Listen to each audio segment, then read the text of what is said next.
During an appearance last week on Fox News, former President Donald Trump was asked to respond to sort of a lightning round style of questioning. And towards the end of the interview... We missed this, by the way, last week. No, I want to say it scrolled by me on Twitter, and sometimes one becomes so desensitized to all the different ways that he is anti-democratic and pro-fascist that you let it pass. And so... we caught it.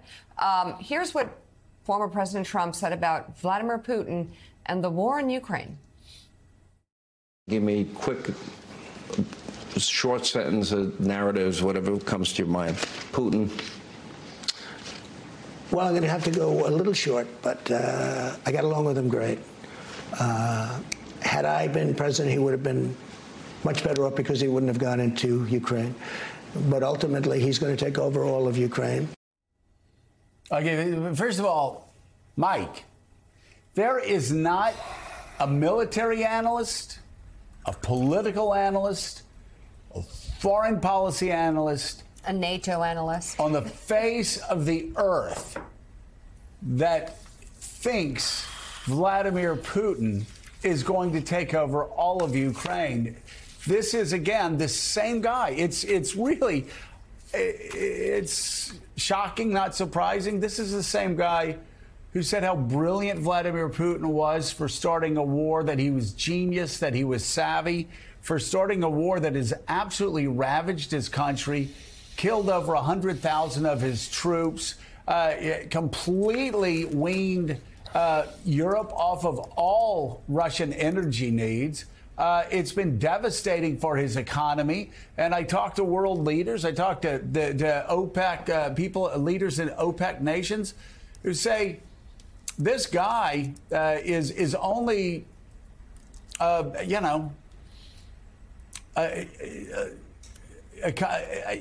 more variance in the oil markets and the energy markets away from his entire economy collapsing. I was trying to figure out the best way to say that, but he said they are a gas station, and they're a gas station about to go bankrupt if oil prices go down even more over the next couple months. They are really in deep trouble. And yet Trump is saying that he's brilliant, that he likes him, they get along well, he's savvy, and that they're going to take over all of Ukraine.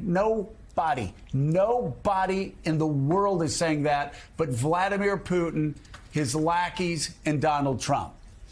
Joe, it is hard to measure the danger and the damage that Donald Trump presents on a daily basis. If you're sitting in Paris or Berlin or London or any other capital in the world, around the globe, where you measure democracy with a large D, not a small d, you're worried because you don't know what's on the horizon. You don't know what America is going to do in 2024. You don't know what part this man might play in the future of our democracy. And so if you're thinking about planning ahead, you can't plan ahead because of the danger and the damage that he represents every time he opens his mouth, every single time. And it was that same interview with Sean Hannity where Hannity tried to lead Trump to the, quote, right answer about those documents, where he'd say, well, you would never take those documents. Trump's like, well, I have the right to. And he never quite said that. But, Jackie, there aren't many areas where Republicans are willing to criticize Donald Trump, but one is the relationship with Vladimir Putin, more than outside of a small minority of the Republican Party. Even some of Trump's fiercest allies say, look, we got to knock this off. We need to support Ukraine. But yet he keeps doing it. What do we anticipate here from Republicans in the week ahead with inflammatory comments like this, but also this with the indictment coming? Are they going to just be more lockstep support, or do we think we'll hear shades of gray?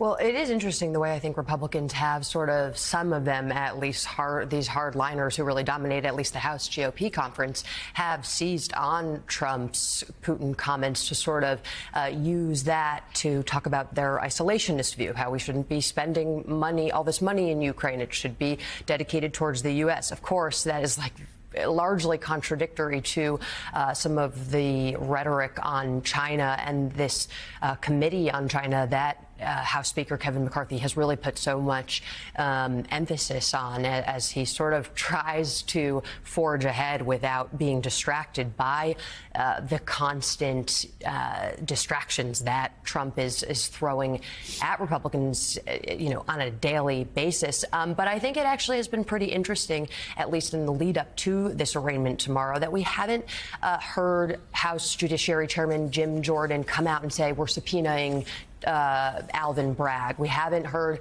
at least as robust of a defense as we at least anticipated. Yes, people have sort of attacked Bragg, but there hasn't been a huge defense of Trump explicitly. I think there is a little bit of a wait and see here. What the indictment says, it's obviously sealed. Trump's lawyers haven't even seen it. They'll be seeing it for the first time tomorrow. We'll see how many details come out of it. But if there are really damaging new pieces of information in there, we could see Republicans sort of continue with the approach that they're taking now, which is, again, using Bragg sort of as the boogeyman and not doing this full embrace of Trump. Yeah, I'll be looking for any new details in the indictment, what it spells out, but also directives from the judge. That will be interesting. Yeah. Jack?